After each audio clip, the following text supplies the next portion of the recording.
Welcome back. Welcome back. We back in the lit house. Hold on. TGIF. Happy Friday, motherfucker. Cheers. Take a shot with me.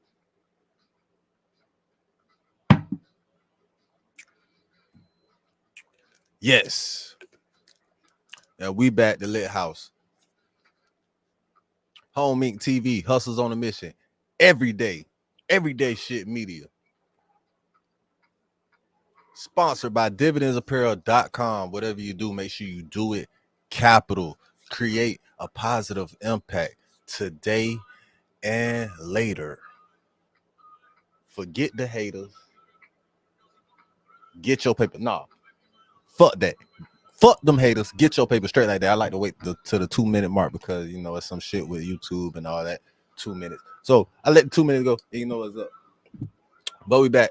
Yeah, I got my lemonade right here. Got my lemonade. I ain't even using no chaser though. I don't know why. But yeah, you know what it is. We back for another R&R moment. I'm gonna start my therapy sessions off again soon. So yeah, right now we just gonna keep it going with the R&Rs, the relax and the rest and relaxation with a real nigga reaction. Right here. The Lit House, Home Inc. TV. Hey man, if you ain't hustling on a mission every day, I don't know what the fuck you doing. Hey, remember, real niggas do what they want to do. Bitch niggas do what they can. Hoe ass motherfuckers gonna talk about it. And fuck niggas gonna hate regardless. I promise you that. All right. And with that being said, we're just gonna get into this. Y'all see what the title is. Another real nigga reaction. We're gonna create a positive impact today and later with some knowledge. Don't be sleep out here, niggas. You can't be sleep out here. We got the brother Dr. Umar. So and y'all know what's going on. God damn it, we finna goddamn get to it. How we get to it, man. And this is the It's Up There podcast. One of my new favorite podcasts. I can't count. I like the information that be shared here, and it's a lot of game. So get you some game on game right here in the lit house. Stay lit. Let the light within you shine bright, my brother.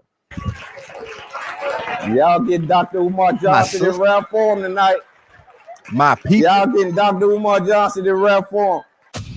The culture comes first. Could you imagine if Deion Sanders was at a historically Mexican college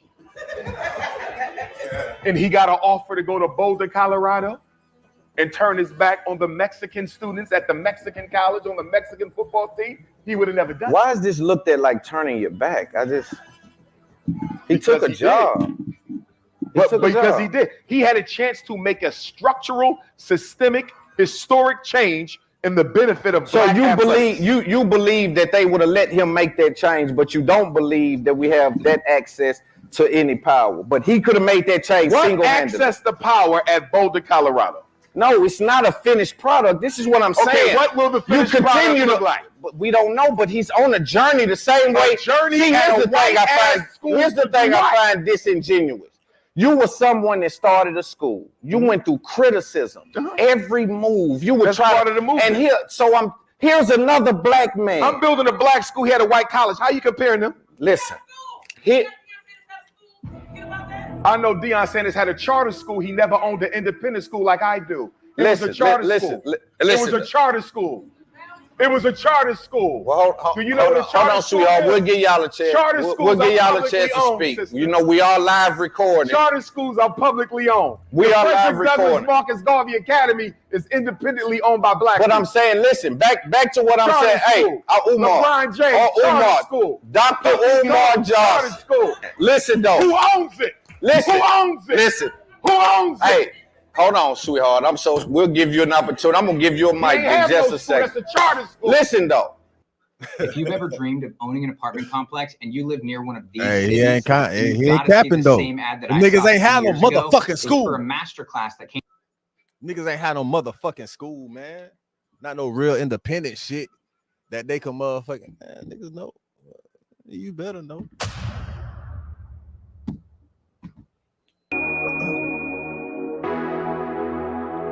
And them charter schools be funded by other people. That's what he's saying though. This shit gonna be funded by him.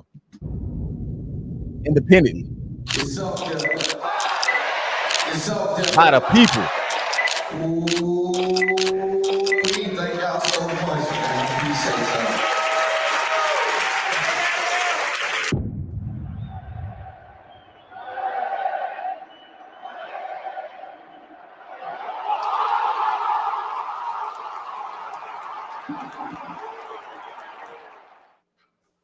It's Up There Their podcast. podcast live show was like, it was real cool. The host, he was asking a lot of like good questions for Umar to like, he was giving a lot of pushback for Umar to give his more, more what he had to say about the topics he had. My experience of the It's Up There live podcast show was amazing. I came because I met Loon. Next time you have a show, I definitely will be in attendance. And I have my own podcast, so I'm definitely learning a lot from this man. King is giving me gems every time I see him. I really enjoyed the It's Up There podcast live show. I learned a lot. It's Up There live podcast show was amazing. It was a good time and always informational and the perfect date night for a Friday night. I think the It's Up There live podcast was phenomenal. Definitely a platform that I am so glad to be a part of. It was definitely enlightening and motivating and empowering. Oh, it was awesome. I am so glad. I had so many other things going on tonight, but I made it important. It was very important for me. And it was also important for me to bring my grandson or share with everybody I know. I'm working on myself. I'm not gonna do the shit that I would have normally do. Shout out to them people, man. Them good people right there.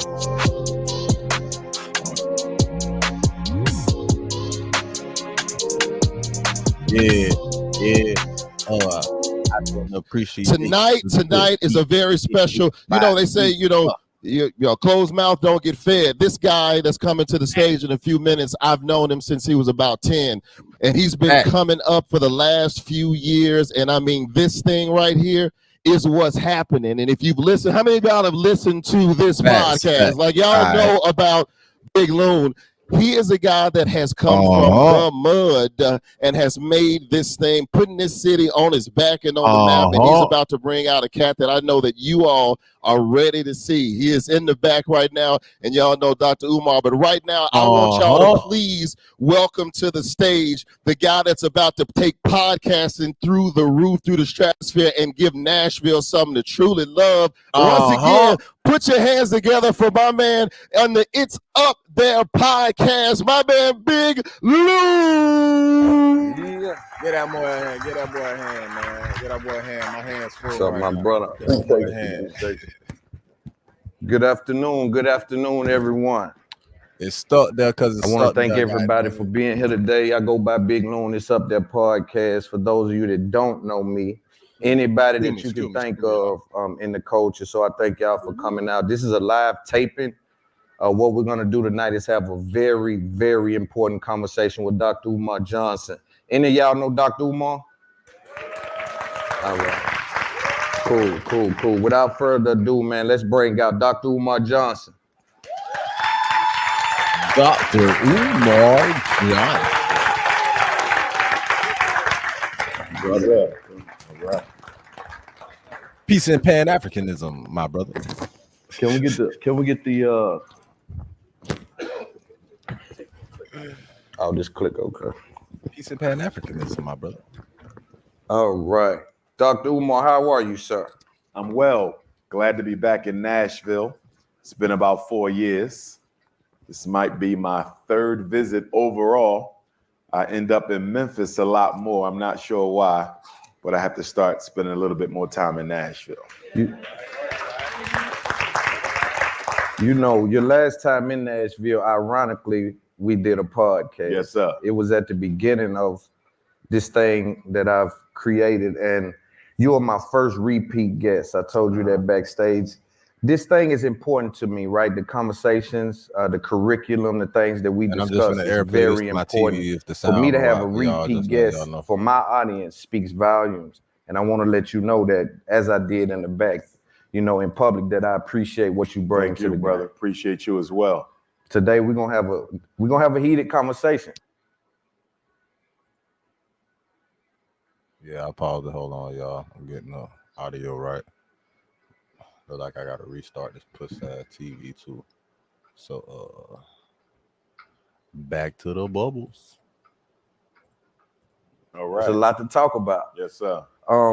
So for the recording, you guys, I need to start off speaking to the camera, so y'all give me a second.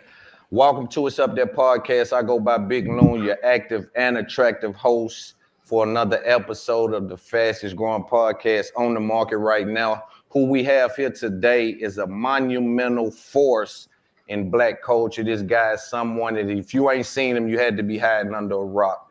We got Dr. Umar Johnson in the building to have a... Said hiding under a rock, bitch. If you ain't seen them, bitch, you been hiding under the ocean, bitch, with the aliens, bitch. That way you had been at. Monumental conversation. I don't want to, I told you back there, I don't want to really have a conversation about your school, because everywhere you go, we have the same conversations, and I think they put you in this spot where it's just comfortable for you to speak, and I want us to have a real conversation today. But for the audience, can you give them an update on your school really quick? Absolutely, brothers and sisters. And let me first say thank you to those of you who have supported and donated to the Frederick Douglass Marcus Garvey Academy. We get a lot of donations from across the state of Tennessee, a lot of them. That's real. And we just completed all the renovations on the Shout out to Tennessee. So now, yes. Shout out to that, man. So I'm going to complete the renovations. We have an HVAC inspection that'll take place in a few days. Then. And then we'll be applying for our certificate of occupancy. They're going to twirl them from on the that city inspection. of Wilmington, Delaware. I'm going to tell you what they do to niggas on inspections. Twirl them. On the first one, they going to twirl you. So, bitch, I hope you went through that bitch double check, triple check shit, because they like to twirl your ass on inspections, especially when you a nigga. Done. We're going to have a paint day to paint the school, a cleanup day to clean up, ain't much to clean up, and then a furniture day to move all the school furniture in, and then we're going to have a grand opening for the... Hold on, y'all. I'm airplaying again. So I paused it. Get shit right back. All right. We back. Community. So I want to invite all of you to come on up to Wilmington, Delaware, to the grand opening of the Frederick Douglass Marcus Garvey Academy. We're not going to start school for the young people for another year because we need time to get all that right. But we're going to start holding community programs immediately. There will be a conscious singles convention for those of you who are conscious and looking for a mate of the opposite gender who's also woke. We're going to have the conscious singles convention. We're going to have Black women's convention, Black men's convention, ex-offender conference, Black media conference, Black investors conference, Black farmers conference. We plan on having two. I probably need to go because these bitches out here, boy, a bitch will lie to you just to get up under you good, nice and good, where she smoking better, like like using you for like her own personal gain. Damn.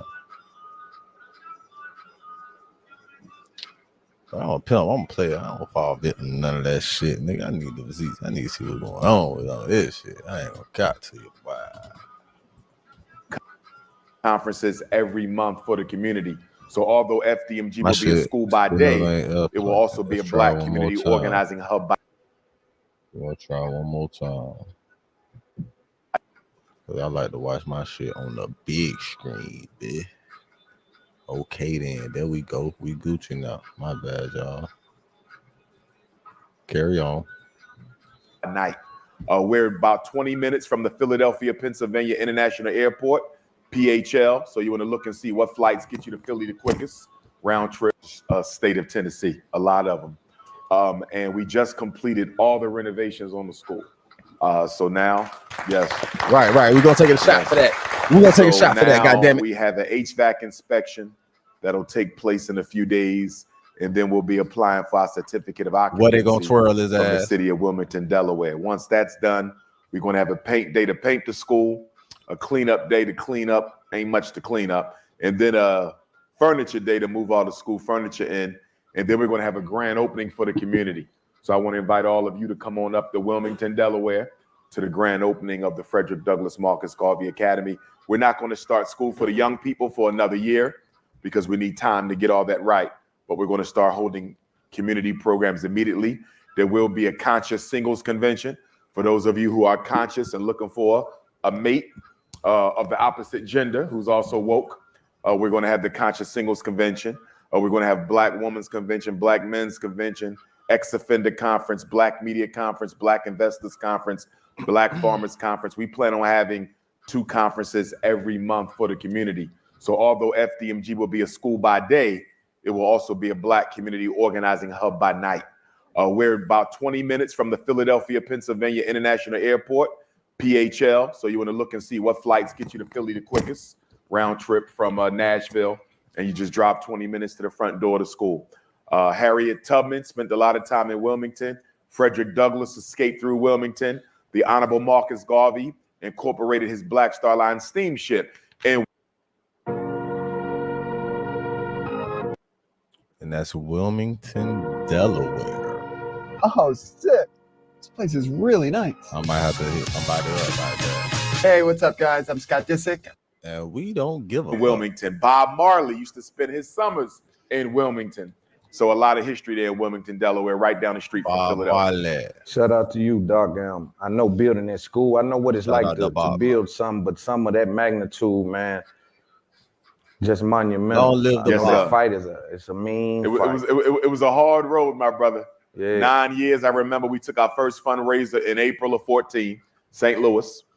We wanted to purchase the St. Paul's College in Lawrenceville, Virginia, an HBCU that was closed down. They wanted $2 million. We didn't have any money. We started raising money for St. Paul's College. The Chinese bought it, took it right from up under us. So then we said, well, let's just get us a day school. So I thought we were going to end up in Detroit because Detroit has a lot of Catholic schools in great shape that were being sold for a reasonable price. Once they found out the purchaser was myself, they refused to sell. Then there was a school in Mount Vernon, New York, hometown of Denzel Washington, Heavy D, Puffy. And we wanted to lease this Catholic school. They found out it was me. They said no.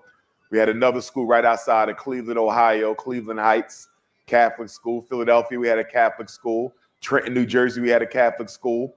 My point is we could have been open years ago. But every time we found a school that was worth buying, once they found out I was the purchaser, they refused to sell it. And in places like Chicago and Detroit, the public schools for sale, they would only offer me the schools in the worst condition. So the good schools, they wouldn't even show them to me. When I went to Detroit, they showed me schools with no roof, schools with no back. And listen, in situations like that, when you a nigga like us, you may have to partner with someone to help get your goals accomplished more quicker. Like him, Dr. Umar, like I doubt he has like a white cousin or other color family member. But even if he did, he wouldn't want to partner with him about some shit like that. But me, I would, because I got the type of people my family, like I got almost every nationality, not in my family, like blood directly through marriage and friendship type shit. So like my godma, like from my godma to my auntie to my uncles, I got a lot. I got a whole half the world I'm connected with. But with that being said, you gotta have connections for real. That should help get shit done quicker. But at the same time, I feel them on everything because you can't even trust certain people with you trying to do what he trying to do for our people type shit. So it's gonna always be harder on us. Schools with the water up to your thigh. Why you showing me this when you got a school right across the street? So it was made very clear to me that the white power structure wasn't going to do anything to help me get this school. So one day I'm on LoopNet, and I see this school in Wilmington, former charter school, is a black charter school, and I'm on my way down to the Nat Turner 2017 Great North American Eclipse, if you remember that big eclipse. It was August 21st of 2017. So August the 20th, I stopped by the school, I saw it, went down there and celebrated Nat Turner with the eclipse, came back, went to Cuba to get my EFA initiation, came back, got into the school. I said, this is where we need to be. But they wanted $2 million. We didn't have it. So they wanted the same price St. Paul's wanted. We didn't have it. So I stayed after them for 18 months. I kept calling, harassing them, pestering them. And I said, listen, nobody going to buy this school but me. Sell me the school. And then one day I called them And I don't know, it was just my lucky day. They said, we're going to give it to you for what you got. And so Wow. February the 7th of 2019, we closed. Wow. Wow. That's dope. Yeah. So, how do you explain to someone who doesn't know you what you do and why you do it? I mean, formally, you know, I always start with the formal. So I tell folks, you know, Dr. Umar Ifatunde is a doctor of clinical psychology, certified school psychologist, Pan-Africanist, the former Minister of Education for Marcus Garvey's UNIA, author of 2 books, Black Parent Advocate and Psychoacademic Holocaust, founder, obviously, FDMG Academy and the National Independent Black Parent Association. But if I was to sum all that up, I would say that as a Pan-Africanist, we all, as Black people, as African people, have to decide how we're going to make our contribution to our people. And so for me, I've decided to do it in the area of education and mental health. And so opening up this first school, we're hoping to have so many more come after it. Because from a psychological perspective, I understand we can't change nothing about our predicament until we change the way we think. And so the thinking has to be changed in the children. Frederick Douglass, one of the mottos of our school is, Frederick Douglass, who I'm related to by blood, he said, quote, "It's better to raise strong children than repair broken men." Facts. And so that's the motto of Facts. FDMG, get them while you're young, because being a therapist, Facts. I know most people who come to therapy will never change. They will never get helped. Never. People show up with depression, bipolar, anxiety, low self-esteem, Especially domestic these bitches. abuse, suicidality. Most of them will never change because they're not Never. ready to. So that's people who've been dealing with a problem for 5 or 10 years. Not even that You're they ain't talking ready about to. African They don't want people to. who've been dealing with post-traumatic slavery disease for 400 years. So if people don't change after 10 years, imagine 400. Right. So Facts after 400, nigga. Imagine after 400. Man, that nigga just said some shit right then, boy. I don't think niggas understand what the fuck that nigga just said right then. We finna rewind that a bit. Let's go back.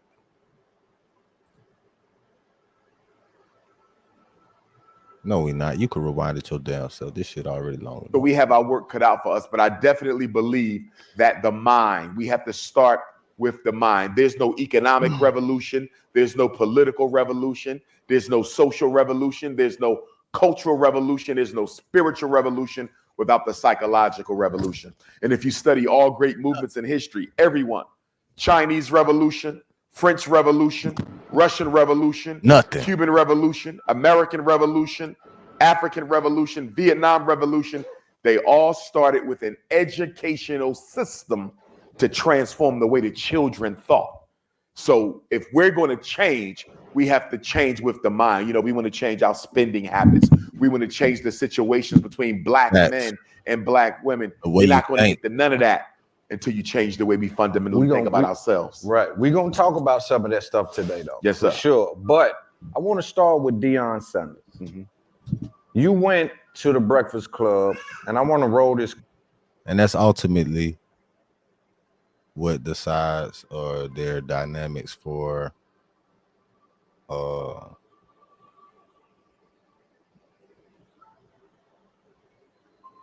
geniuses and such of high people of intelligence of high IQ. It's the way they think, not how they think or how intelligent they are. It's the way of thinking, which categorizes some people as geniuses or highly intelligent with their IQ. It's the way of thinking. Clear, because I want you to kind of further speak about what we saw here on the Breakfast Club. Let's pay attention.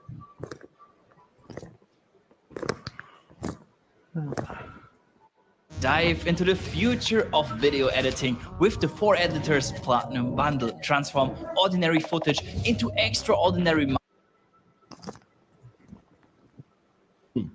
He never said, I can be gone in 3 years. What does it matter, though? His contract is I'm only going to tell you for 4. why it matters. I'm about to tell you right now Okay. why it matters. Because he damn wrong.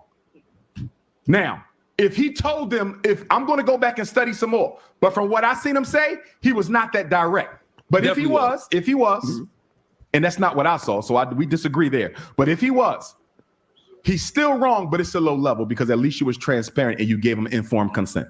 They knew you could leave at any time. That's right. Okay?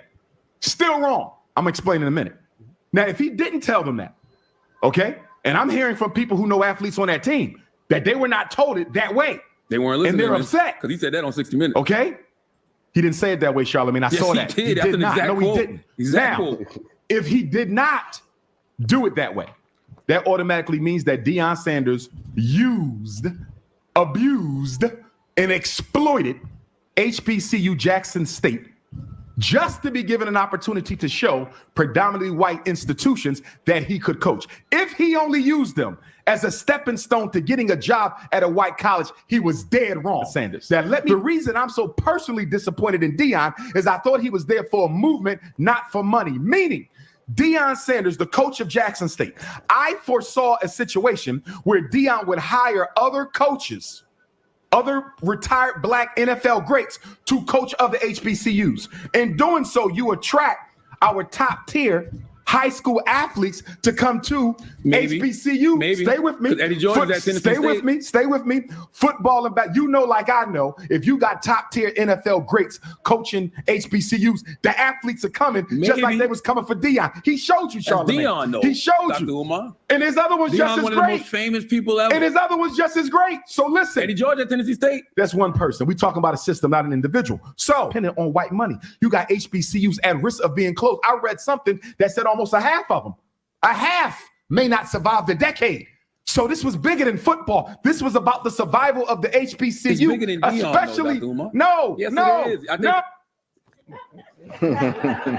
no. So I wanted to play that, and I want you to build on that some. For those of you unaware with that clip, and just to give some context and some groundwork around it, that clip was in reference to Dr. Umar's opinion about Deion Sanders leaving Jackson State and headed up to Colorado to coach that team. You mind building on that? I want us to have that conversation. Sure. First, I want to say that I have tremendous respect for Deion Sanders and what he's done. For a long time, he was one of my favorite NFL players. I have nothing negative to say about him as a human being or as a man. We're speaking about his obligation to the black community and what he was in position to do to help secure I the don't know why this legacy shit twirling me on my HBCUs. Twitch right now. Now, the other day, Deion Sanders. Hold on, before you go, sure, because I know you got a lot. You believe Deion can secure the future of HBCU? I believe he had a strong chance of being able to lay the foundation for doing so. Yes. So laying the foundation and securing is different. We can not necessarily, because we have to see it in motion. But the point is, Deion Sanders was bringing top recruits to Jackson State. Right. I saw Deion Sanders as being the catalyst of a movement where ex-NFL greats and NBA greats would occupy the coaching ranks at the premier HBCU campuses, pulling all of our talent that is exploited by the PWI back to the HBCU. College athletics is a multi-billion-dollar business. We have at least 40% of HBCUs right now in danger of being closed down. We tried to buy one. There's a few more that just closed down in the past year. If you lose the HBCU, you lose middle-class Black America. The HBCU is responsible for more than 50% of our attorneys, 50% of our engineers, 50% of our teachers, 50% of our doctors, if I didn't say that already. So the HBCU has single-handedly kept a professional class in Black America. You just had a situation, as I mentioned to Charlamagne, where the Supreme Court just threw out affirmative action in college admission, which means white colleges no longer have to pursue the Black student anymore. That just made HBCUs more critical. If they don't survive, the Black middle class and or professional class doesn't survive. When Deion showed up at Jackson State, and I spoke to players after that interview, players who told me Deion did not tell us he could leave. Right, and players was salty. I ain't gonna count, boy. If I was a player, I would have been salty if I came to This is my first year. I only played 1 year with Dion, man. This nigga, man, what the fuck? Nigga came to my house personally, sat down with me, grandma and that, mom's what? Nigga, what? My daddy motherfucking brought me a Dion Southside. What? Man. Hey, them niggas was salty and they had a right to be. Y'all niggas got a right to be, bro. I ain't gonna cap. Especially if he didn't tell y'all shit. And hey, man, you know what it is with Dion. It's all about the money, man. Must be the money. Not that quickly. Multiple players. But all the players. Fuck multiple. I'm gonna say it for you, nigga. All of them. All of them. What point do we? But let me finish that point. Go ahead. All of them. So therefore, you come to this HBCU, you see the change that you're able to generate. Why not systematize this so the HBCU can now compete with the Alabamas and the Florida States it ain't about for that, that nigga. football It's about revenue, me. that basketball revenue, those nigga. top Let's be for recruits. real. And now, as niggas, we about us. The HBCU doesn't have to worry about handouts and contributions from alumni and celebrity blacks because you're now bringing in enough revenue on an annual basis from your athletic programs the same way Duke and Carolina do to sustain the university. Deion Sanders could have went down in history as one of the greatest black men in American history. You don't think so? Had he, say that again. You don't think he's still going down in history? As an athlete, but that's irrelevant to me. I don't care about athletes. I care about black success. As a coach, you don't think he's going down? As what As coach? a coach. He may. I don't know what the future holds, but that's not important to me. So what is he? What would he? Because athletics does not in any way, shape, form, or fashion compare to black survival and success. I don't care how many trophies you got, how many rings you got. That does not compare to where we end up as a people. Yeah. Is sports athletics a portal or a portal to power though? How is it a portal to power when less than 50% of black Division I male athletes graduate within 4 to 5 years, and at least 40% of them never graduate at all? They exploit them for 4 years, and they back in the hood selling crack and weed. How is that a portal to power? Yeah, I understand that, but at the same time, I feel as though someone like Deion Sanders can come through that and continue to elevate. Deion Sanders bragging the other day that gained the home opener for the University of Colorado, Boulder, Colorado, with a black percentage of 1.3%. Cracker land. 1.3% black people in Boulder. Y'all know King Kong was coming. 1.3% black people in Boulder, Colorado. Let me break that down for y'all niggas that don't know mathematics. 1.3% for every 100 white people in that city. It's 1/3. It's 1 1/3 of a nigga. So nigga, 100 niggas, that means 1.3 nigga to that 100 white person. Lamest term for motherfuckers that don't understand mathematics. 2.6% black students at the university. So for every 2.6, he said 2.6 now.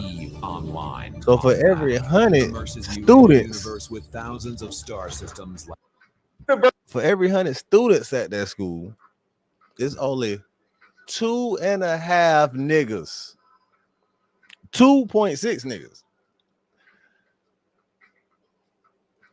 And I say that because in the Constitution, I don't know if it was the Constitution, but I think it was the Constitution, when they had you as niggas, us as niggas, 2/3 of a human. Is that about right? University of Colorado, Deion bragging that the home opener made $18 million. What did that do for us? I heard. I mean, I understand that, but I think he's thinking about his journey. The same. Way, hold on. The same way you're thinking about your journey. No, my life is for the people. Everything I do is for the people. All right, I understand that. He's speaking for the people right now. Voice of the people. We're gonna grant him voice of the people. What they call Lil Durk, the voice. Shit, nigga. Dr. Umar, the voice of the niggas now. He the voice of us. He the nigga voice. He the African voice. I can't say nigga when I'm speaking about him. My apologies, Dr. Umar.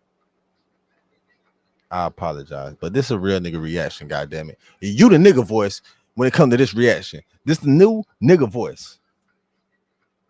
If there ever was a previous nigga voice, this the one. Goddamn it. And you know we're gonna have some clapping. The voice and all of the that. people. You're gonna have it. It's funny to me because I'm the realest man in Black America. Listen. Hey, I'm the realest nigga I know, but shit, he close second.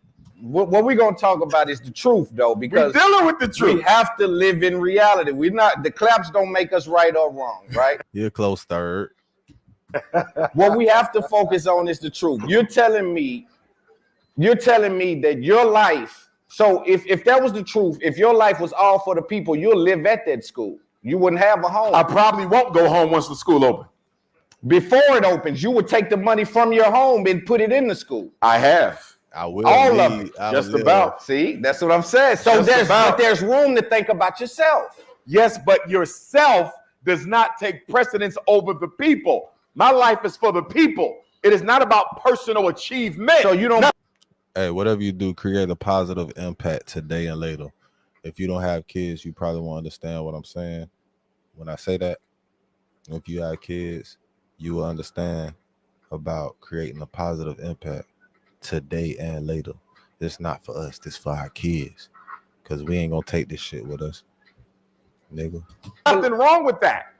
Here's what I'm saying. Because I don't want to make it all about Dion. You understand? Right. This is a systemic problem we have as Black people, where we never subvert the personal agenda for the best interest of the race. That's where we have to go. Chinese, the race come first. European Jews, the race come first. Arabs, the race come first. And with Black people, ourselves come first. And that's why we can't win. And that's what I was just saying. I was just saying how niggas think about themselves first. How we selfish. I was just saying that, wasn't I? All power is in the group. Teamwork makes the dream work.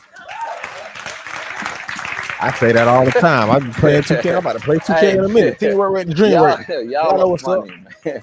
Home Y'all are so the home funny. team. And you know Put on for the home team. Because you're powerful with this talking thing. Nashville, make some noise. This is why I brought you, though, Umar, because, again, the way you speak, I think you're one of the most brilliant speakers in the world. But, again, I want us to hammer this. No, you got to say doc, nigga. Point down. You don't sleep at the school, right? Well, remember, you do have a life outside of the school, outside of the mission, outside I have a school. I have a life outside of the school, but I don't have a life outside of the mission. There's nothing I do in the hustlers on a mission every I ain't gonna say daily basis that isn't directly tied to the liberation of African people. I don't know. Give me something.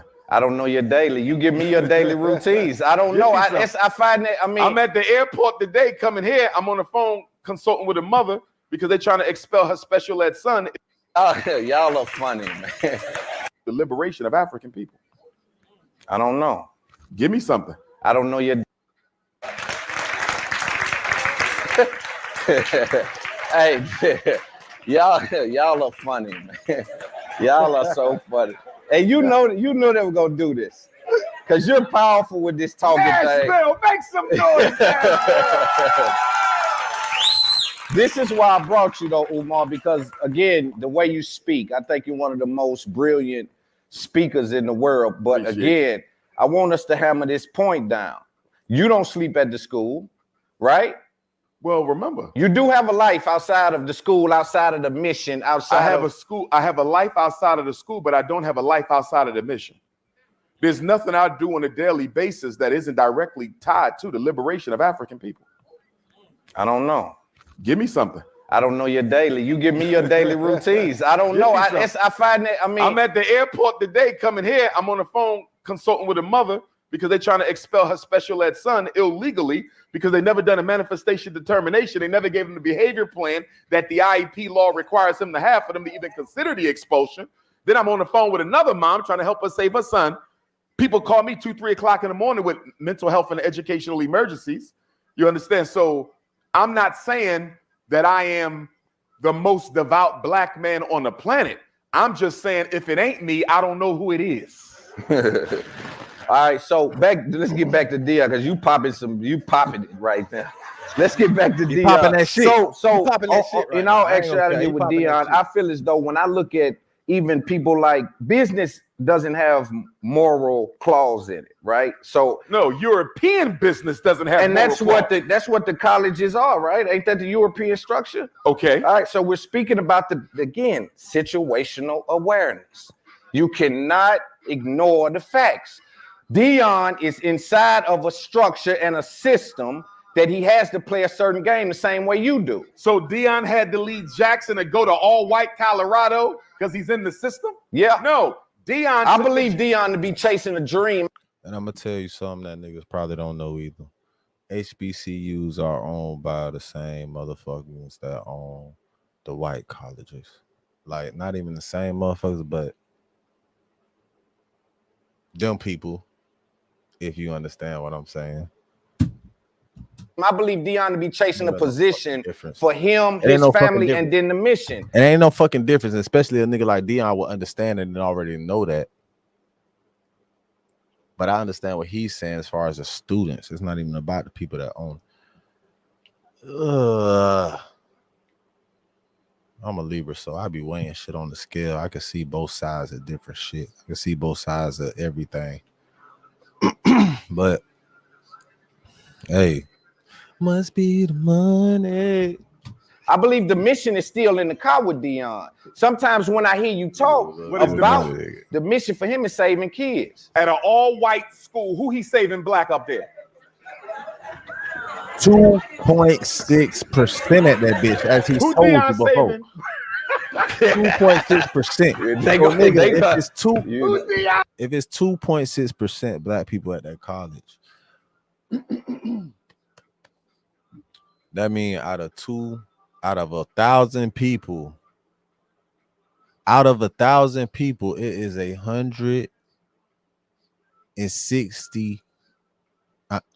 260 kids, excuse me. Out of 1,000 people, it's 260 black kids.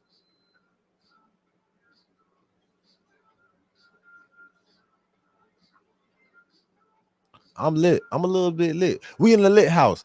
I know my math ain't all though, bitch. I ain't never failed math. At the University of Colorado. He's saving children though. Look, His son, there they go. whose sons? His. Did you save your daughter? Of course. All right, But so not that, at the I don't expense. like, hold on. Not at the Once expense. you keep Not at on, the what I expense. think, listen, it comes off disingenuous for me when you try to act like I'm gonna put y'all in front of me and mine. I got to save me and mine. He got his son with him. I He didn't is know, on I a didn't know mission. Deion Sanders was broke and poor in the hood. No, not at all. Okay, But then. my mission So- ain't accomplished. You ain't broken poor, but your mission ain't accomplished. Okay. So every day we wake up, we go towards the mission. How is his mission tied to the white college? His mission is tied to success and results. You're looking For at who? it for him and his family, his For him and son. his family. What about So, the community? again, that's still on the agenda, but Where at an all-white school? Where is the community on the agenda? Where is the black community on the agenda at Boulder, Colorado? So what I did, if I'm Deion Sanders, I come into Jackson State and lay a blueprint. I break a mold.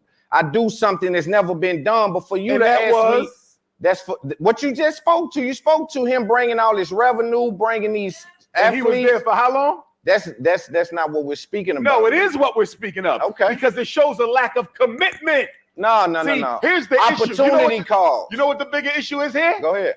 What do we value more? Building systems of success for young black children or being accepted by white people? That's what this is about. Deion went to Colorado not for the money, because he wanted to prove to white people he could coach white children. How many single-family houses, single-family homes would it take to equal one multifamily deal like this? Let's compare these things. Now, first, there's certain factors that we need to look at that are very important. Number one, how much capital? Hey, I'm gonna let you know right now. I detect no cap in those statements. And he just brought up capital. Yeah. Whatever you do, make sure you do it capital. He brought me up. DJ Dividends. I'm back at him. Yeah, man. Capital J Dividends. I detect no cap in his statements, bro. Whatever you do, make sure you do it capital. Create a positive impact today and later. Fuck them haters. Get your motherfucking paper straight like that. That's not right. Look at all them. Look. Oh, it is right. Look. Did y'all see all the celebrities who was at that game last week? Did y'all see them? Flying all the way to Boulder, Colorado. Why they don't come to Tennessee State like that for your homecoming? Why they not at Howard like that? Why they not at South Carolina State? You know why? Because it was a white school. Oh, it's the same reason why entertainers will go to the Grammys and go to the AMAs, but they'll start fights at the Source Awards and the BETs because we value white people. We want to be accepted by white people. Deion wanted white people to know he could coach at a white school. I think this is miscategorization, Mr. Dr. No, I think what Deion wanted was to show that he could be successful in collegiate sports. He could have done that at Jackson. I think because he did it in Jackson. This is the point I'm making. 2 years was it? Yeah, he did it, and he did it. He did it. So what I'm saying is, though, brother, come on. Listen, he used them to get seen, known, to go to a white college. And you know what I think, y'all? I believe the white power structure sat down, had a meeting, and said, we got to put an end to this. Yeah. If we let Deion stay at Jackson, and he start pulling Ed Reed and Randall. Y'all know that's what they did, man. Hey, I detect no cap in his statements. If you a nigga and you know how these motherfuckers been operating, you would know this is the motherfucking steps they would take to do that type of shit, bro. Cause they don't give a fuck about us for real, bro. We gonna have to start tearing shit up. We gonna have, bro. These motherfuckers don't value shit but money and the loss of life. Who the fuck said that? I'm not sure it was Malcolm. Cunningham and all these ex NFL greats to these HBCUs. I'm trying to think. They're going right to now. steal our money. This is $1 billion empire. We cannot afford for the HBCU to steal all the top tier athletes because there will be a reversal of power in D1 sports. This is what they said. And they said, we know Deion ain't the loyal type to the black community. I'm gonna let y'all know something else too. A lot of motherfucking teams, they were Negro leagues. So in the NBA, it was a Negro league, and they wanted to cancel out all the Negro teams. The same for the NFL, the NBL, the MLB.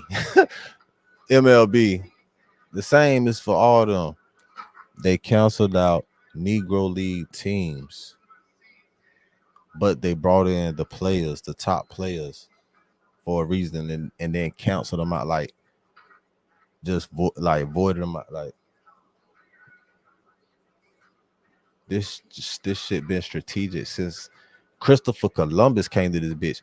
Nigga, you think everybody was brought from a fucking boat over here? Nigga, no. Some of y'all niggas deserve some money because y'all indigenous people. And y'all don't even know that.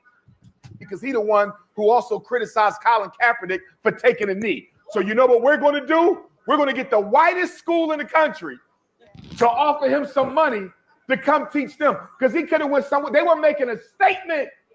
Deion was sent to Colorado to make a statement that every one of them ninjas got a price. Find his and pay him off. You know what I think? And they listen. See them faces. See, look. Hey, y'all feel him. Listen, when he sit back and do you like it, bro. When he sit back and do you like this right here, he kicking the highest game he can kick right there. As high as he can get, boy, but it's effective. Listen, I think what I believe is that in college sports we have to be effective to get hired to do certain things. Just like you, I want you to look at it through your lens and the things you've been able to do and how you had to exit certain routes. You had black people come and try to fix your school up, and you had an issue with that. Sometimes the power structure calls for us to need a handoff, need an assist, need something to That put had us in a nothing to position. do. Black contractors scheming and scamming ain't got nothing to do with Dion running to 1.3% black. This is what I'm saying Boulder, about Colorado. So here let's wrap that around. HBCUs and business in general, not HBCUs, but business in general has no moral clause.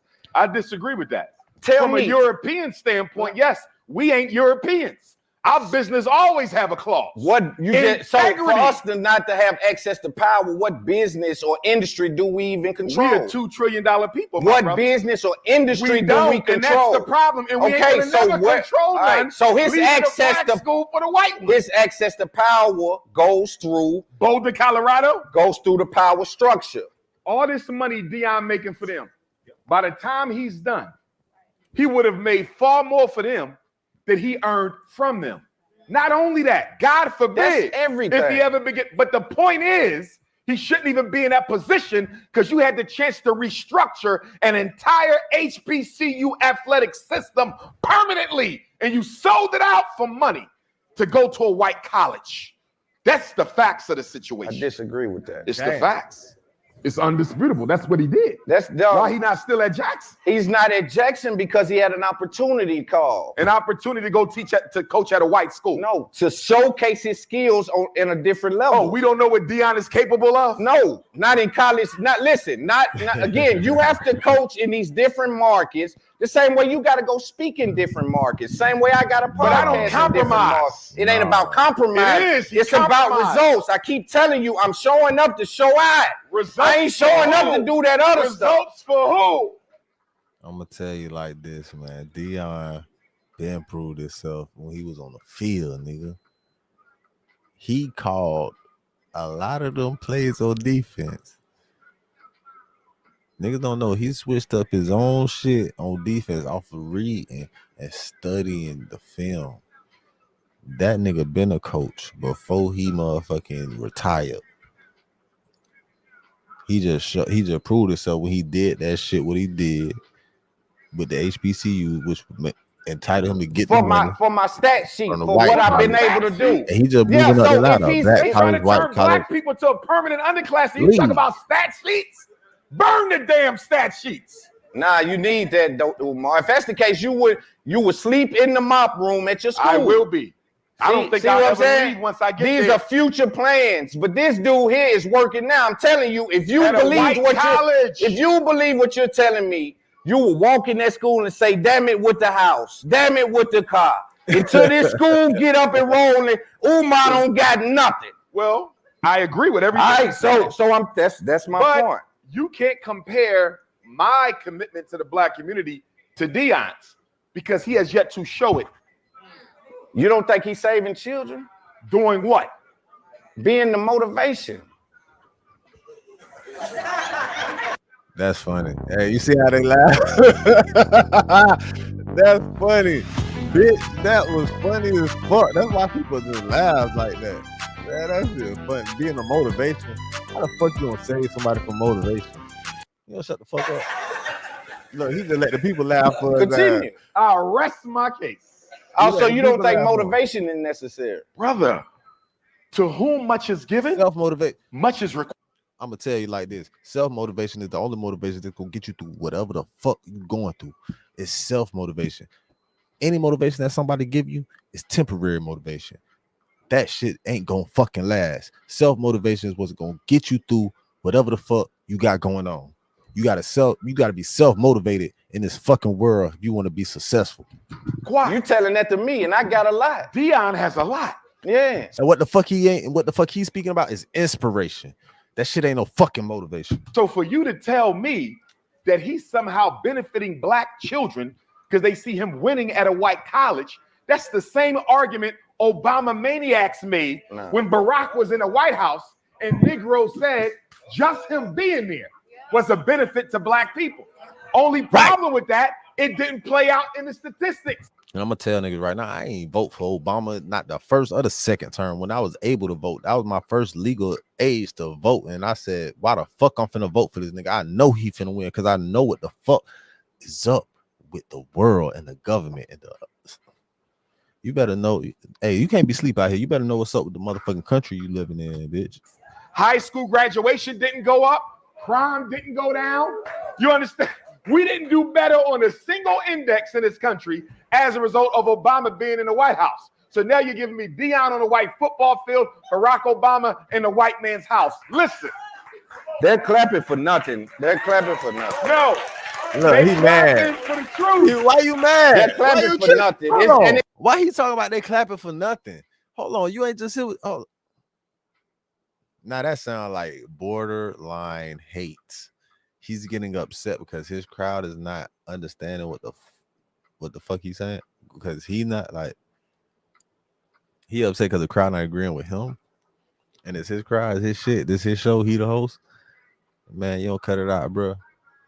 Man, let's go back. Let's just see. You say they clapping for nothing. Let's go see what they clapping for. I agree with everything. All right, so I agree with you. That's my point. He just said I agree You with can't you. compare my commitment to the black community to Deion's because he has yet to show it. You don't think he's saving children? Doing what? Being the motivation. And that's when they switched on his ass right there, talking about being a motivation. Continue. I'll rest my case. Oh, so you don't think motivation is necessary? Brother, to whom much is given, much is required. You telling that to me, and I got a lot. Deion has a lot. Yeah. So for you to tell me that he's somehow benefiting black children because they see him winning at a white college, that's the same argument Obama maniacs made when Barack was in the White House and Negro said just him being there was a benefit to black people. Only problem with that, it didn't play out in the statistics. High school graduation didn't go up. Crime didn't go down.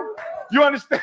We didn't do better on a single index in this country as a result of Obama being in the White House. So now you're giving me Deion on a white football field, Barack Obama in the white man's house. Listen. They're clapping for nothing. They're clapping for nothing. No, they clapping. They clapping because he just made a point about how the fuck it don't matter, nigga. He made a fucking point about that shit don't fucking matter, bro. Like this nigga in the White House, they said it made it matter just because he a nigga in the White House. I don't think he did. I don't think he did. They're clapping for nothing. It's hard. It's hard because you're not even getting through it, and they're clapping. So I know they're clapping for nothing. No. They hear me, but more than hearing me, they feel me. Yeah, they feel you. I feel you. I believe you to be the truth, like I always say. Yes, sir. But I'm telling you that I believe you not to believe what you're saying. I don't believe that you truly believe that someone should put everything they have into the mission. I don't Why see not? you That's doing the that. only way we win. I don't see you doing it though. You don't see me doing it? No. Okay. Show me another psychologist who has done more to change the way black parents deal with the mental health and school system in this country. I haven't seen. I know what you do, and for the sake of conversation, one let me push back. in history. For the sake of conversation, history. I will push back. Where's the result? Show me some numbers. And I like this. And he said he fucked with. So it seems like he may be just trying to play devil's advocate for the sake of the show. And that is genius and brilliant at the same time. So if he playing devil's advocate, but I could feel him. But it seems like he is getting a bit frustrated within his body language and his responses. So I don't know if he's really playing devil's advocate or this is really like he said, I don't really believe you. I don't think he really like. I feel like I wouldn't believe niggas either. I don't trust none of these. I don't believe shit. So I Show me something tangible. I can. feel you. I'll tell you what I'm I gonna feel do. you, Loon. I'm gonna have Hey, it. Bit Loon, I feel you. I don't believe in shit either. Bro. I feel you, Bit Loon. I don't want you to think I'm gonna get shit, nigga. I fuck with you, nigga. I feel you. I feel you, nigga. Every parent I've ever saved and child I help email you directly. And then you can take it from there, my brother. All right, now definitely have it. I'll pull it up on Black power. on the interview. Black You see, power. and here's the Black and- power yesterday, black power today, and black power tomorrow. But most of all, black queens forever, snow bunnies Never, nigga. Never, nigga. And whatever you do, make sure you create a positive impact today and later. Fuck them haters. Get your paper. And real niggas do what they want to do. Bitch niggas do what they can. Whole ass niggas gonna talk about it. And fuck niggas gonna hate regardless. I promise you that. Y'all get Dr. Umar Johnson in rap form tonight. Y'all getting Dr. Umar Johnson in rap form. So, how far are you willing to go for your children? Sir. Yes, sir. As far as nigga to the end mission of the earth, requires. to the grave, to the See, dirt, here's the nigga. thing. We have different value systems, right? And the problem with Black people is we operate on a platform. Hold on, that nigga say, how far are you willing to go for your children? I'm willing to go to the end of the earth in the grave under dirt. You hear what I'm saying? That's all I'm saying. For my jit, I got one. To the end of the earth, nigga, to the grave under dirt, boy. Of I will selfishness bury your- I will and individual agenda. Every other dying group, for mine. the culture comes first. The culture comes first. Could you imagine if Deion Sanders was at a Living for mine, I'm historically killing for mine, Mexican I'm college? gonna motherfucking go all out behind. So today's the day. I've got my Yeah, I kept saying RCA that, mock but this system and motherfucking Coyote ad was coming in. appliances. And I'm gonna rewind that shit anyway. But nigga, what you gonna do for your seed, nigga? All this bullshit you got going on, bro. You gotta cut that fuck shit out, bro. What the fuck you willing to do for your seed for real, nigga? Like, think about that.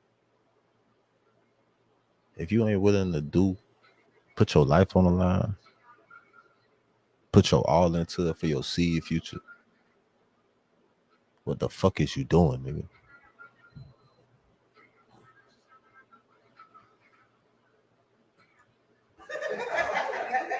And he got an offer to go to Boulder, Colorado, and turn his.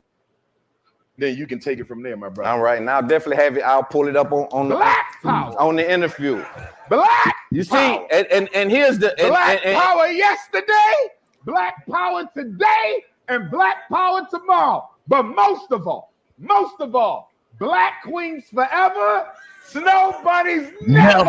nigga.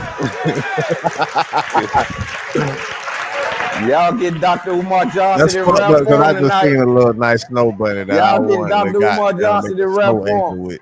So, how far are you willing to go for your children? As far as the mission requires. See, here's the thing. We have different value systems, right? And the problem with Black people is we operate on a platform of selfishness and individual agenda. Every other group, the culture comes first. The culture comes first. Could you imagine if Deion Sanders was at a historically Mexican college and he got an offer to go to Boulder, Colorado, and turn his back on the Mexican students at the Mexican college on the Mexican football team? He would have never done it. Why is this? He would have never done that though, Umar, because it's fucking cartel members' sons on that fucking team, nigga. And you know that. If it's a Mexican fucking college that he go to, it's gonna be Mexican cartel members' kids on that fucking team. And nigga, he's gonna get fuck threats. Shout out to all my niggas out there in Cali. Oh my God. Oh yes. What's up, man? Y'all fuck with y'all. Y'all know what's up. Hey, do it capital. It's looked at like turning your back. He Because took a he did. job.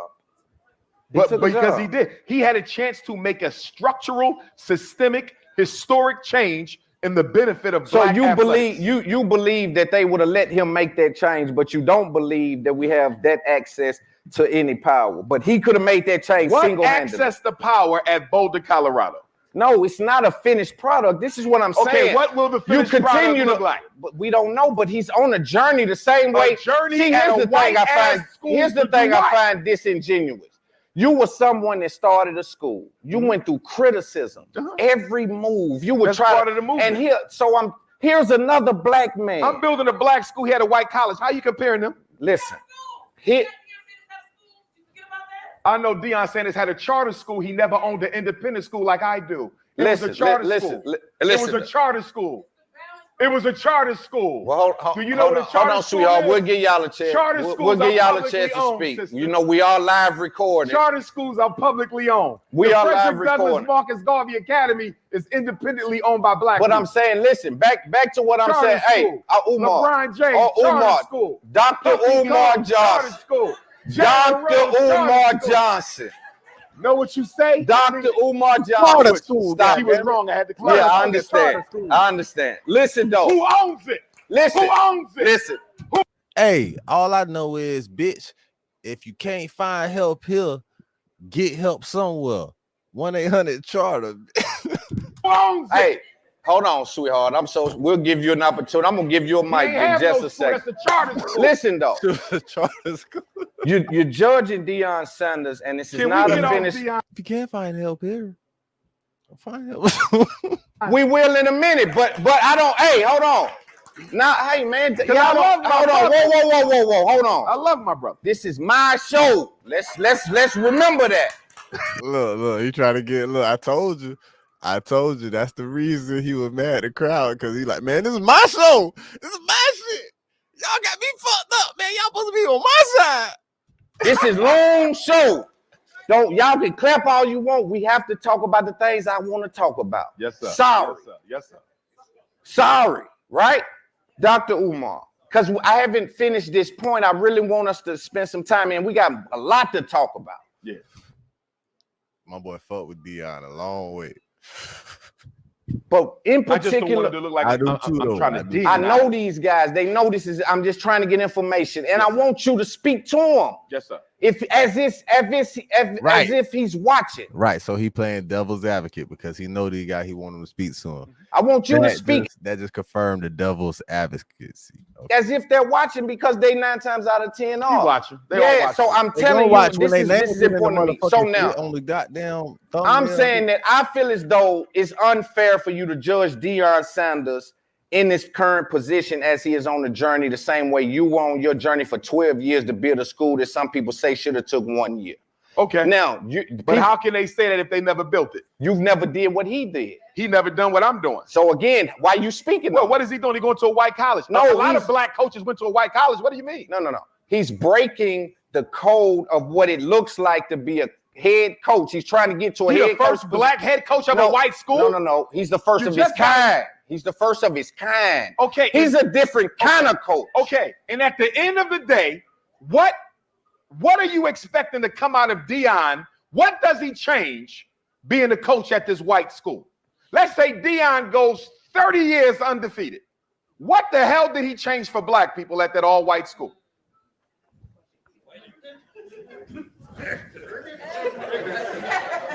I mean, that's a loaded question. He can change a No, lot it of ain't things. loaded. Yeah, see, you can't tell me what a loaded question is. These are tactics, and I know you're a great speaker. Stop the tactics. You know, the this, the did. These are tactics. These are tactics. So we want to just have a. Now listen, I believe him. Let's just move off Deion, because I feel as though. please. Hey, look, I feel as though you clap too much. We going back. Not everybody That cares nigga about funny. quality. So Hey, that nigga, hey. some people just That want nigga a crap. real street That's nigga. you. Hey, clap Smoke two up posts going is back, not nigga. I don't give a every damn what month you they say fill about your that, cart nigga. with We got there suggestions. going this shit all day, nigga. I don't give a fuck. I got time. I got time. I got time today, nigga. I don't give a damn about what you do. We can go back. We can do this shit all day. Clap I too got much. time We today. going back. Let's talk about ESPN. That was that. I got time today, bitch. I don't give a damn what you do. ESPN and Fox. What we saw with Shannon Sharp, according to Stephen A. Smith, Skip Bayless and Shannon Sharp had a run-in and he was let go. This news just came out. A lot of people thought he left on his own or on some kind of good. So Shannon and merit. Skip had a run-in. Yeah, there was some on his argument own. live Backstage. about no. Man, listen, I'm gonna tell you, a lot of times when niggas leave on their own, motherfuckers to make it look like, oh yeah, they was let go, this and that.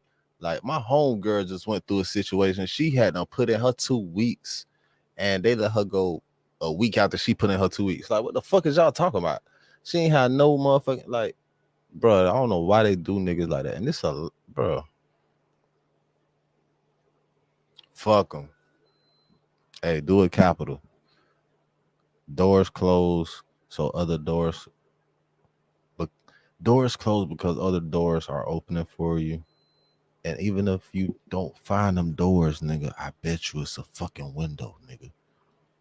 Handle your business. Creep in there. So I remember that. And so I think that bled over to behind the scenes and led into eventually those two guys not being able to coexist. Shannon Sharp is now on ESPN. Stephen A. Smith broke the news that he was asked to leave. What do you think about people like Shannon Sharp sitting next to someone like Skip Bayless and providing that type of style and swag to those? I think the Shannon Sharp, Skip Bayless situation is so symbolic for Black people in America on many levels, because Shannon was a better commentator than Skip. He made the show. And I'm gonna tell you another thing. Skip was doing his best to replace Shannon with another nigga. He was doing everything. He was picking whoever the fuck, whatever nigga that had clout, whatever nigga that had clout, he was trying to get him on that shit. Lil Wayne, Bubba Dub, Michael Irvin, all the bruh. Listen to me, bro. He could not successfully replace Shannon Sharp. He couldn't do it. And he was going through all of these niggas trying to find somebody, the perfect motherfucker, to go back and forth with on his show. But it had to be a nigga with clout. But because Skip was the privileged white man, Shannon made the mistake of outshining the master. Right. And within the white... And that shit is in the book. The 48 Laws of Power. Never outshine the fucking master. That's rule number motherfucking 1, nigga. You never outshine the motherfucking master, boy. That shit gonna go left for you. But at the same time, it work out for you. At the end of the day, when like I said, a door closed, other doors open for you. If you can't find them doors, bitch, I bet you can find that window that's cracked. Bitch, handle your business, nigga. Handle your fucking business, nigga. Creep enough. Power structure, you're not allowed to do that. And so Skip was willing to cut off his fingers to teach Shannon a lesson that you never go against the white hand that feeds you. And so it was unfortunate, like they always do. But I'm glad Shannon is gone, because to me, I believe he was selling himself short, like they always constantly do. Trying to play humble Black man to this arrogant white man. You think he played humble up there? I've seen him do many a times. And you saw it on y'all saw him when he kept trying to ingratiate himself to Skip. He tried to win Skip. Give me some back example. over. Give me an example. Just in the nonverbals, in the language, in the deference. He always tried to make sure he didn't go too far in challenging Skip. He always started the shows with the hand. Right the pan. You know, he wanted it. He didn't want to leave. I think Shannon tried to win Skip back over. But Skip, being the slave master he is, he needed to teach Shannon a lesson. And although his ratings are going to drop, in Skip's mind, it was well worth it, because in the mind of a white man, what good am I if I can't even check a Black man? So that was all about race, and it was about power. And I think Shannon may have not fully understood the rules of racism. And the first rule of racism is... Listen, one thing about it, I know Shannon understood the rules of racism because he a nigga from the South.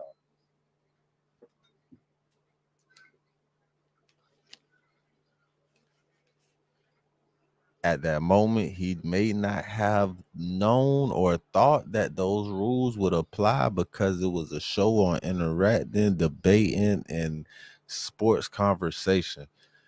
He may have got lost in the sauce a bit, talking to a nigga as a colleague, and wasn't fully aware of that at that moment, so he wasn't thinking about it. You know how you get caught up in your, you just doing your shit, you just doing you, and you ain't even thinking about it, but you, that shit, you know what I'm saying? It's all white people are racist. And the second rule of racism, white people don't share power with Black people. So the minute Shannon wanted an equitable power sharing in the conversation on Undisputed, he had to go. Hold Skip on. had to let him know we are not partners. We're gonna take I'm this the back. slave. You're the slave. He didn't want to leave. I think Shannon tried to win Skip back over, but Skip, being the slave master he is, he needed to teach Shannon a lesson.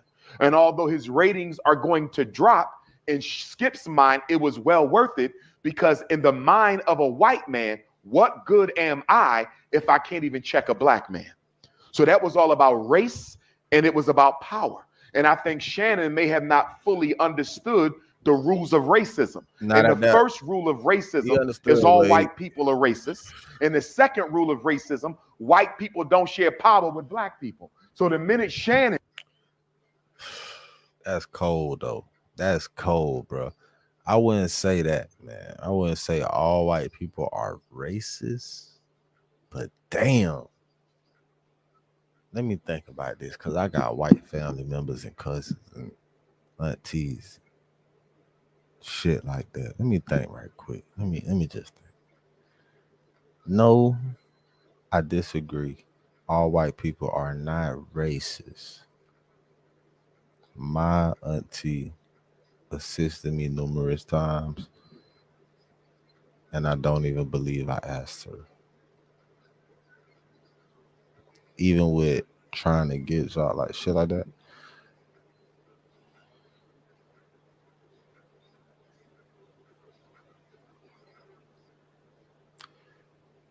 But at the same time, she was Italian. You know, they looked at Italians like they was the niggas of the white race anyway.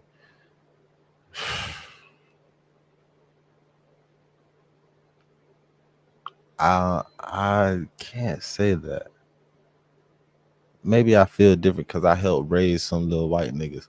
But that's probably how my grandma felt. That's probably how these niggas' grandmas felt. That's how these niggas was motherfucking brainwashed, traditionalized with how they came up. You was helping other people raise their kids, nigga. Just like your grandma. Your grandma was not even around to help raise her kids to the fullest potential, but helping and breastfeed up. Like, that shit go back.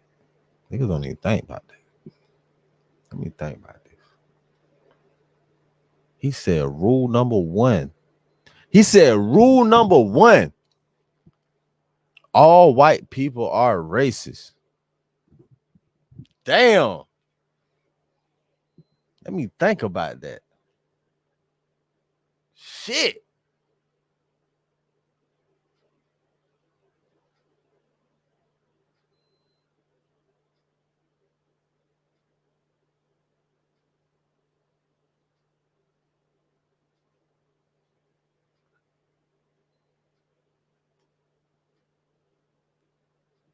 I disagree. I disagree fully.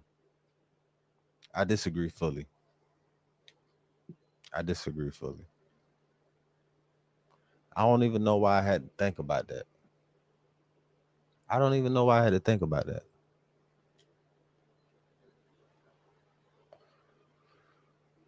Yes, I do. Because I'm a nigga. Regardless. And I can't be sleep out here. Just like you can't be sleep out here. That nigga said rule number one. All white people are racist. So what are the white people that marry niggas? They using niggas? But it's a nigga I know. He was viral for having 3 white wives. Is it possible they could be racist too, but they just using the nigga because they feel like they using the nigga, but he really using them at the same time? So who really? Damn.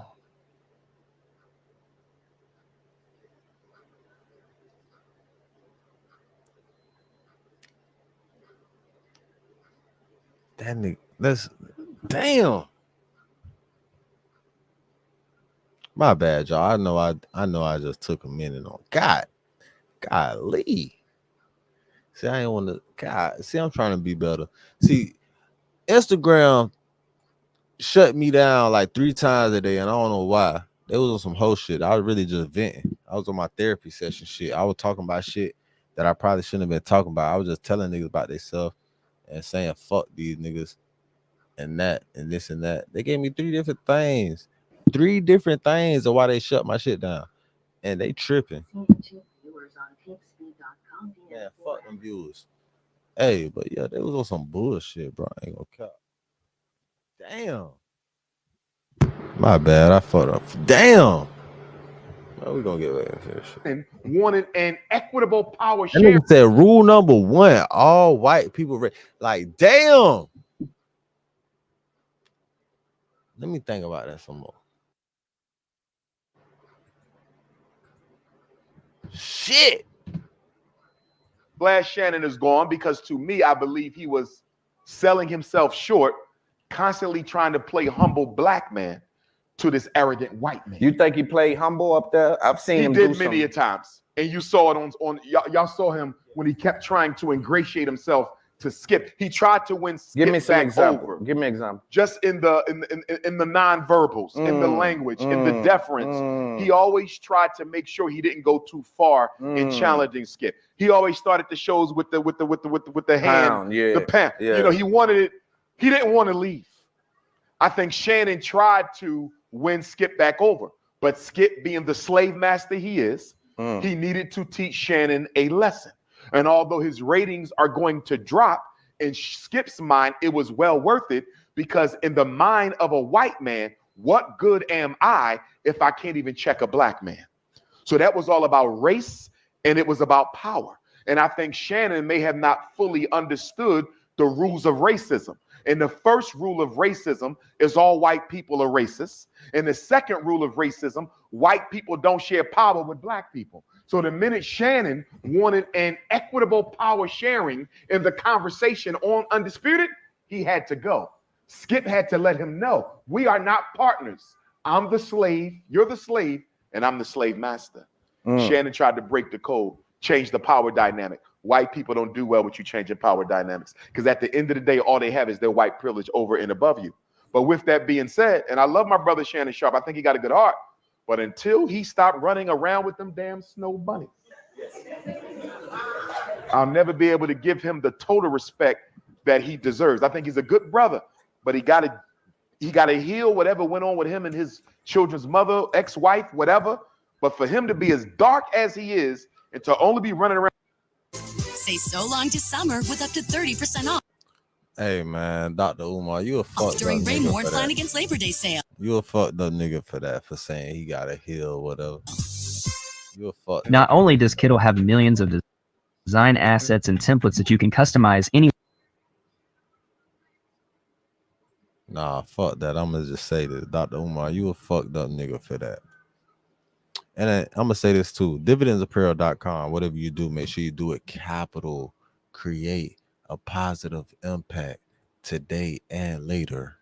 Fuck them haters. Get your paper straight like that. You feel me? We got a whole bunch of new shit right here. You know what I'm saying? Y'all can scroll through and y'all fuck with the kid on dividendsapparel.com. That's dividendsapparel.com. Yeah, man. But like I was saying, Dr. Umar, you a fucked up nigga for that, man. Like, I say that because I was recently entertaining the idea of a snow bunny of some sort. What the fuck not, man? These, like, I digress. I just say that to say that was funny. It was funny, y'all. All right, let's get back to it. So love isn't love. Not allowed to do that. And so Skip was, well, don't share power with black people. So the minute Shannon wanted an equitable power sharing in the conversation on Undisputed, he had to go. Skip had to let him know, we are not partners. I'm the slave, you're the slave, and I'm the slave master. Shannon tried to break the code, change the power dynamic. white people don't do well with you changing power dynamics. Because at the end of the day, all they have is their white privilege over and above you.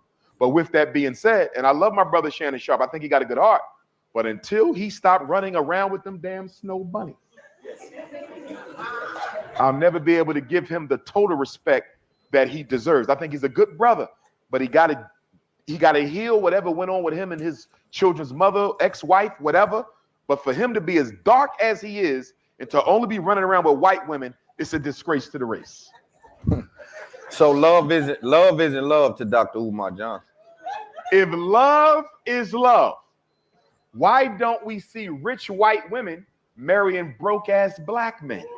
If love is love. And if there's any rich ass white women that want to goddamn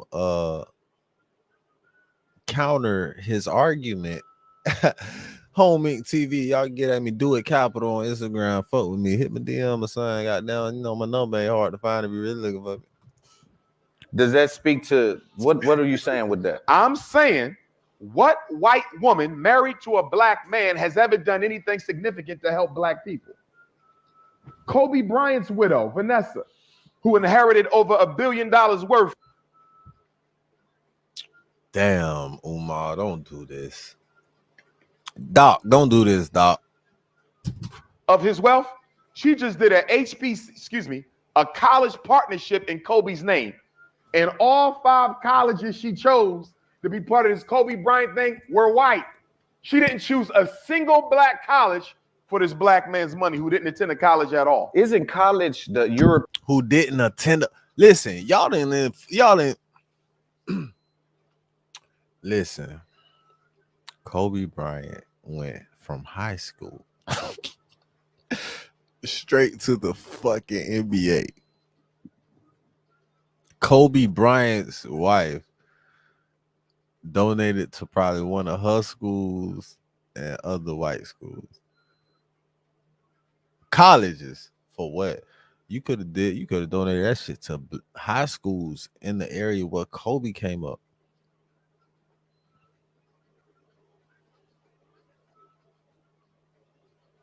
Damn. Another thing, you know that people, Kobe people, this shit had went through some shit, or was it his daddy died? R.I.P. Long live Bean. And Kobe. Damn, bro, that shit still fucking hard for me to even goddamn say, bro, because I'm a baller, bro. Kobe to fucking go out like that shit hurt me. But, bro, damn, long live the Beans. And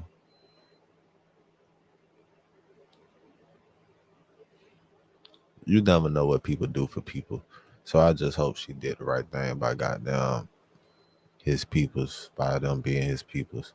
I don't even know what the fuck this nigga talking about no more. I just thought about that shit. He talking about the colleges. Yeah, I forgot. Okay. Damn. That shit's still hard to believe with Kobe, bro. I can't help. European power structure. Why?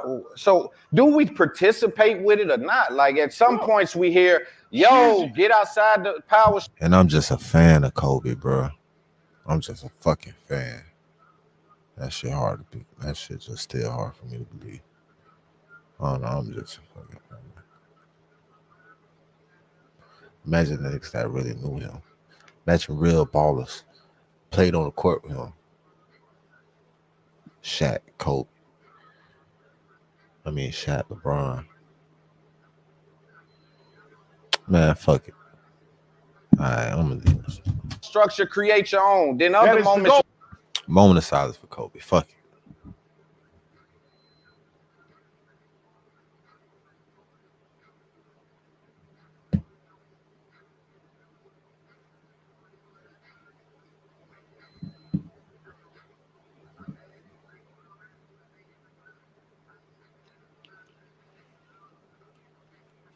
Long live the Black Mamba. All right.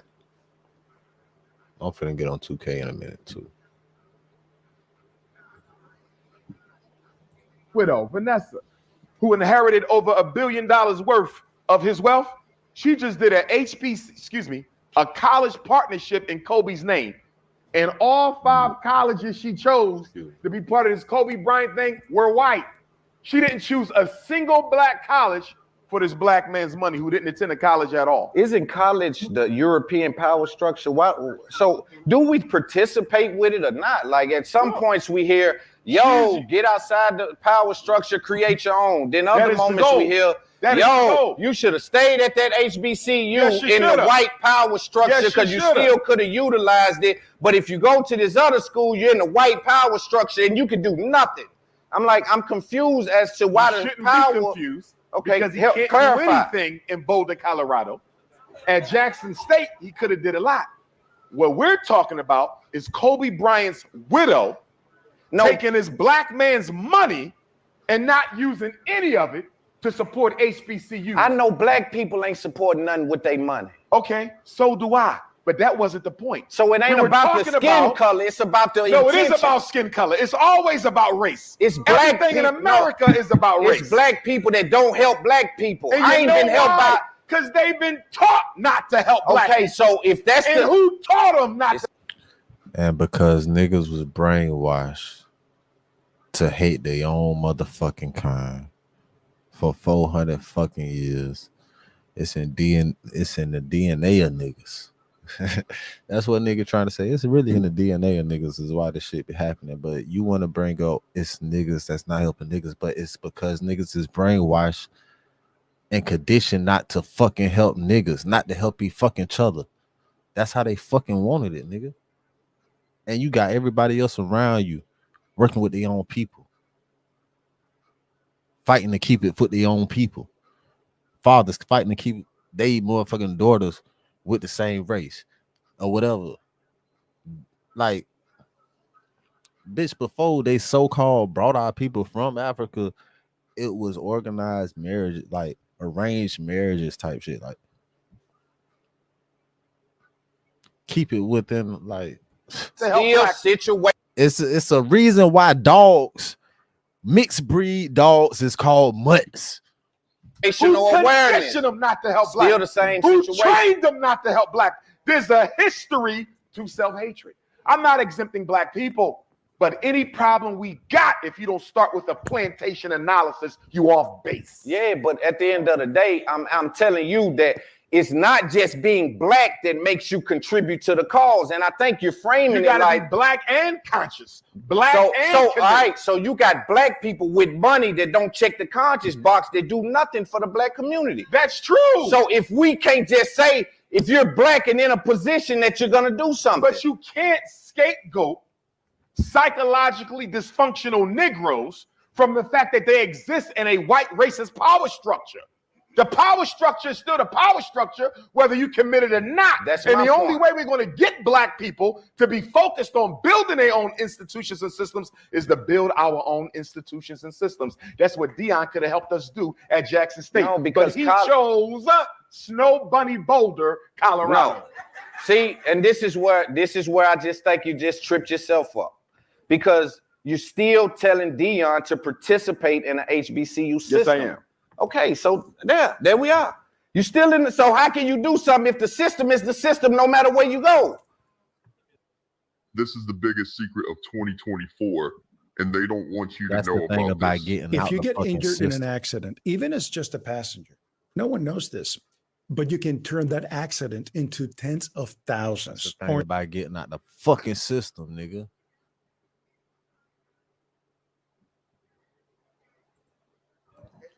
A black system is a black system. A white So now you're saying college, is a if white it's a system. HBCU, is a black system. The HBCUs grew out of a legacy of enslavement. You understand? Yeah, me? but that, you know they how were built to give black people the opportunity to learn how to make it in this world. They still don't change the fact that they're owned and ran by the same slave masters. They are discriminated against, they are ignored, and they are being marked for extermination. Deion Sanders was But that's only because the niggas in charge are fucking the slave masters. at an HBCU at a time. Excuse me. They are the fucking slave masters. Where they really could have used him to stay put and create a system that would have revolutionized the financial system of Division I sports. That's all I'm saying. What do you And think the brother about chose money? What do you think about female rap? What do I think about female rap? Be more specific. I'm gonna start. I think all gangster rap is hell. So we'll get to gangster rap. I want to focus on female. Well, they rap. gangster raps too, ain't they? Right. So it's kind of over sexualized. People to say that it's reached a certain height that is uncomfortable for certain people. Pre-pornographic.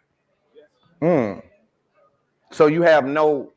I mean, what's your thoughts on it? Just that's it. If I were in charge, there would be no gangster rap and there would be no soft pornography rap. It'll all be exterminated. And one of the biggest contradictions I see right now as we celebrate the 50 years of hip hop is I don't hear nobody having a conversation on that boy say if he was in charge, it'd be no gangster rap. Man, you don't get the fuck out of here, boy. how hip hop has hurt Black America. Gangster.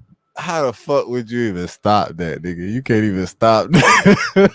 Gangster rap is the It's already hold on, it's already out there, just like niggas still listening to R. Kelly. Boy, you don't get the fuck out of here. Team for the mass incarceration of Black males. And nobody's saying nothing about it. 50 years of gangster rap, 50 years of hip hop. Most of the money made by Jewish publishing houses. Damn, he right though. That nigga just said some shit. Let me go back because I just interrupted that man. But he right. He right though. But man, you don't get the fuck. Hey, my bad, dog. My bad, y'all. But he right though. He ain't lying. He ain't no cap detected. We'll get to gangster rap. I want to focus on female. Well, they gangster raps too. Cap detected. So it's kind of over sexualized. People to say that it's reached a certain height that is uncomfortable for certain people. Pre-pornographic. So you have no. I mean, what's your thoughts on it? Just that's it. If I were in charge, there would be no gangster rap and there would be no soft pornography rap. It'll all be exterminated. And one of the biggest contradictions I see right now as we celebrate the 50 years of hip hop is I don't hear nobody having a conversation on how hip hop has hurt Black America.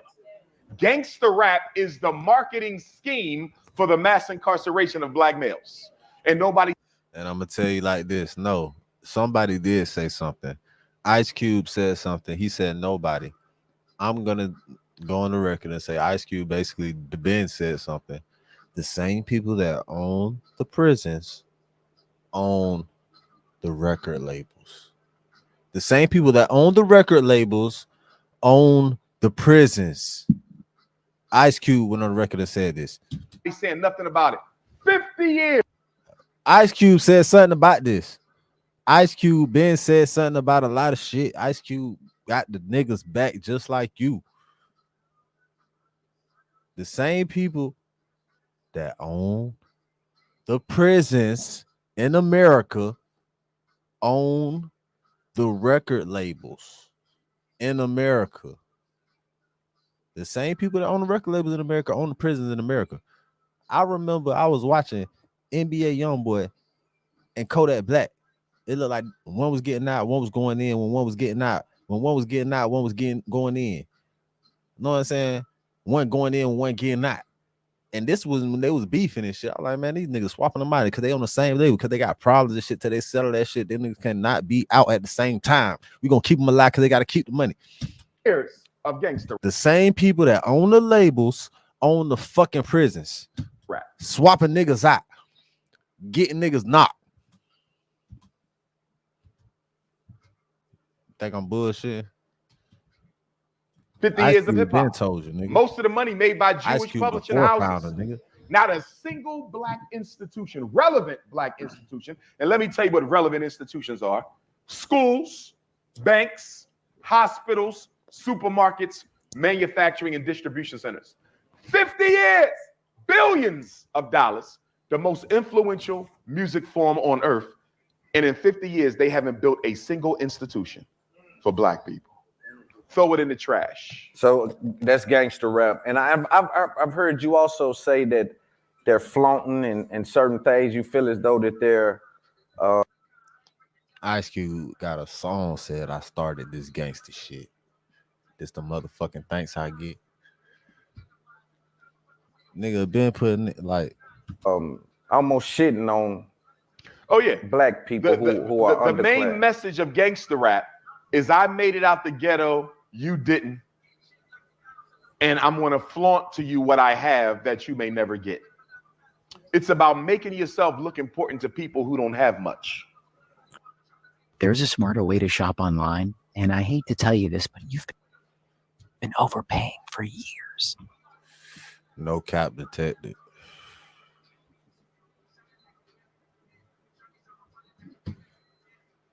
Even on this ad, no cap detected. I wouldn't talk about this ad. But dividendsapparel.com, whatever you do, make sure you do it capital. Create a positive impact today and later. Fuck them haters. Get your paper straight like that. And remember, real niggas do what they want to do. Bitch niggas do what they can. Whole ass motherfuckers gonna talk about it, and fuck niggas gonna hate regardless. I promise you that. Now, by you, see, you made a lot of money off. Do you know you make a lot of money off what? Yeah, I got you. Just hold what you got. Do you know that? Do you know that? Do you know that you've made a lot of money in like the motivational space? Do you know people view you as like some sort? They pull motivation from you. Do you not recognize? Of course, that? I'm the greatest black speaker on the planet right now. And okay, so when you say that, and let's hold off on some of that, Dr. Umar. We'll have to now but seriously, people look but at I don't you, make much money from that. I make my money from you get your brand visibility though from that. See, that's value that goes in different buckets, especially when you're building a brand. My credentials pay the bills, not the work for the people. No, bro, you can't tell me that, Umar. Don't do that. That's a fact. No, it's not. No, it's not a fact. Because there's a lot of school psychologists. It's a lot of people with your attributes that don't make the kind of money you make. And if they did pay the bills, then you wouldn't take bookings the way you do. No. Okay. I'm not going to break down my bookings. Right. I'm just going to say that a lot of what I do in the community is done at zero cost. I don't charge a penny to go into the prisons. I don't charge a penny to go into the halfway houses. I don't charge Last a penny. time you've been to a prison or a halfway house? About a month ago, last month.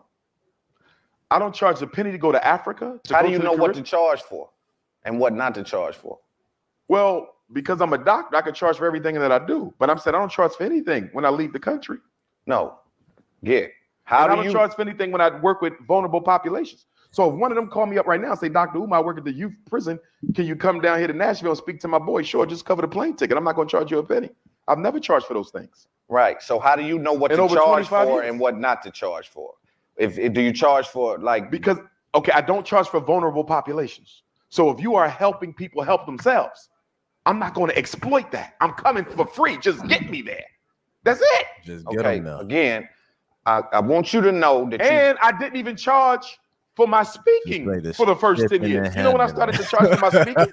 When it started taking me away. They say, nigga, hey man, I'm gonna do this shit on the house. I'm gonna do this shit on the strength, right? But you gotta pay the shipping and handling. hey, I'm gonna send you this little care package, right? I don't even want the info you wrote it. Just you gotta pay that shipping and handling on a checkout on the website. Away from my psychological services. You gotta pay. And then I had to make if you're making so much money on psychological services, why the hell am I gonna come speak for free? Or no, because I know what you're gonna pay to get me there. He ain't even say pay to get me back, man. He ain't say to pay to get me back. I get you up. You get yourself back. Don't say this is about the mission. So I'm saying if I'm making so much money on the psychology, why the hell am I speaking for 10 years for free?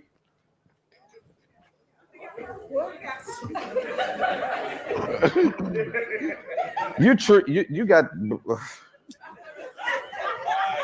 Tell me, why are you interested in speaking at all? And I'm trying to be respectful. You guys don't make me be this. I was sitting here by the ancestors. Disrespectful means just turn up in my Give me a second, Dr. Umar. disrespectful means turn up in my content. This is a show that I'm having. So we brothers. Yeah, we real tight. So this is right. So disrespectful means turn up in my show. And I shouldn't have stopped, but I want to address that. Continue. I'm sorry. I believe that I was sent here. Part of my mission is to raise the consciousness, and the voice is the greatest weapon to do that. I was never taught how to speak. In 4th grade Black history class, there was an oratorical contest in North Philly. I'm from Bill Cosby's neighborhood, and I got into the public speaking contest. I won first place, and I just never shut up. I was born to speak. I'm related to Frederick Douglass. He was a great orator. It runs in my family. It's why I'm here. You follow? So my speaking is more of a ministry of Black consciousness. It heals and it helps and it motivates and it transforms people. I believe that's part of why I'm here, but it's not the only reason I'm here, because we've had great orators all throughout our history. But what we have to do is build institutions and leave a legacy. That's what we have to do. The speaking is good, but it's not going to save us. The speaking is to get your attention so I can organize you for transformation. Okay, so do you, I believe, again, man, I don't know if you, I think you know this. I think you just, you're in this, you get into this spot, right, where you almost like you get in character. Not that you're faking, but you get into this like spot where you just, it's all about the mission. It's all about it's always about but I think your results. When I'm eating, when I'm in the shower. See, playing into it. See, this is playing into it. The mission. Yeah. Okay. No. So, this is playing into it. Talk to anybody who know me. They'll tell you. Yeah, no, I'm with you, and I've been knowing you, so Yes. I know you want it. It ain't that, but it's not fake with me. Nah, but I do think that there's room to discuss that there's other things on your agenda that don't coincide with the mission. Like what? 100%. Give me some. Again, we went to that, so I want to move past that. Let's talk about your content creation. I was telling you backstage that you are one of the most visible people online. Mm-hmm. What do you do to keep your content valuable and not oversaturated? Nothing until the conversation we had. Now you're giving me things I need to think about based on our conversation we had earlier. You want to know the key to fixing and flipping? Don't fix and flip. Instead,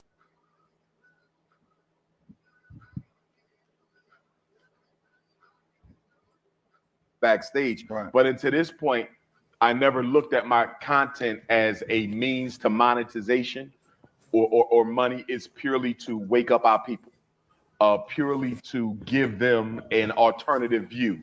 It's purely to let them know that they're not crazy when they see things that isn't making sense. So it's been. And definitely, if you wasn't thinking about monetization, Doc, you can't be sleep out here, because this is your message, your voice, your brand, and this would definitely help the mission that you're speaking of. With the school, all that shit probably could have been accomplished with the monetization, the conversation y'all had with the monetization. I'm telling you, because I already know. I never knew. Ain't no way, boy, that I would be what I am on social media. I never heard. I didn't even know what TikTok was. So people say you need to get on TikTok because you all over it. Right. I didn't know. I don't have a YouTube page. Right. So I didn't know social media would respond to me the way that it has, especially given my views, which many people would consider to be radical or controversial. So that was purely an act of God that I've been able to have that type of presence online, standing for what I stand for. I never expected that in my wildest dreams. And you know what I find interesting? You came from a crop or a batch of conscious community where it was very strong. Mm-hmm. I said Umar is probably one of the only ones that's been able to transcend that run. A lot of those guys kind of have faded away. You still see the Candace Owens. You still see you. And I believe that's about where it stops at. Yeah. What do you contribute that to? I think a lot of it has to do with my expertise as a school psychologist. It's kind of hard to separate my impact from my profession. Because if I was not a school psychologist, if I couldn't help parents help their children, if I couldn't evaluate, if I couldn't diagnose, if I couldn't teach them about the medications, if I couldn't help them with the IEPs, if I couldn't review the psychological evaluations, would I be as relevant? I don't know. Some people would say yes. Some people would say no. It's no way to know because I've never not been the school psychologist, you see. And so it's hard to separate the two. Although I think presently, though, I definitely think Dr. Umar, the Pan-African, is a much more popular person than Dr. Umar, the psychologist. But I think Dr. Umar, the psychologist, is more valuable in that parents clearly see in me someone who can help them. And you know,